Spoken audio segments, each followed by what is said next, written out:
Gut issues ఉంటే కూడా hair loss అవుతుంది. ఈ విషయం మీకు తెలుసా? గట్ బ్రెయిన్ స్కిన్ యాక్సిస్ అని ఒకటి ఉంటుందండి. బై డైరెక్షనల్ ఛానల్ ఒకటి ఉంటుంది. అంటే హెల్తీ గట్ ఉందనుకోండి, essential nutrients like vitamins and minerals ఇవన్నీ ప్రాపర్గానే అబ్జర్వ్ అయితే గట్ ఇష్యూస్ లేనప్పుడు హెయిర్ గ్రోత్ కూడా సక్రమంగానే జరుగుతుంది. న్యూట్రియంట్స్ అన్ని ప్రాపర్గా రీచ్ అవుతున్నాయి కనుక.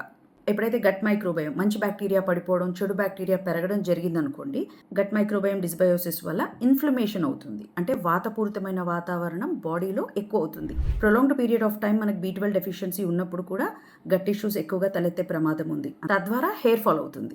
గట్ మైక్రోబయోమ్ అనేది హార్మోనల్ రెగ్యులేషన్ మీద కూడా ఎఫెక్ట్ చూపిస్తూ ఉంటుంది. మైక్రోబయోమ్ ఇంబ్యాలెన్స్ ఇలాంటి ఇష్యూస్ ఉన్నాయి అనుకోండి, హార్మోనల్ రెగ్యులేషన్ అనేది శృతి తప్పుతుంది, హెయిర్ ఫాల్ ఖచ్చితంగా పెరుగుతుంది. స్ట్రెస్ని కూడా పెంచుతుంది ఈ గట్ మైక్రోబయోమ్ ఇంబ్యాలెన్స్ అనేది. సో తద్వారా స్ట్రెస్ ద్వారా మళ్ళీ హెయిర్ ఫాల్ అవుతూ ఉంటుంది. గట్ డిస్బయోసిస్లో, IBSలో, B12 డెఫిషియన్సీలో, లీకీ గట్ సిండ్రోమ్లో హెయిర్ ఫాల్ ఎక్కువ అవ్వడానికి కారణాలు ఇవ్వండి. ఇన్ఫ్లమేషన్, స్ట్రెస్, న్యూట్రియంట్ అబ్జార్ప్షన్ పడిపోవడము, ఇవన్నీ కూడా. ప్రోబయోటిక్స్ని పెంచడము, స్ట్రెస్ మేనేజ్మెంట్ చేసుకోవడము, B12 డెఫిషియన్సీస్ లేకుండా చూసుకోవడము, ఫైబర్ ఇంటేక్ పెంచడము, హెల్తీ డైట్ పాటించడం, హెల్తీ లైఫ్ స్టైల్ పాటించడం వల్ల గట్ ఇష్యూస్ చాలా వరకు బ్యాలెన్స్ చేసుకోవచ్చు. తద్వారా హెయిర్ ఫాల్ని కూడా కంట్రోల్ చేయొచ్చు.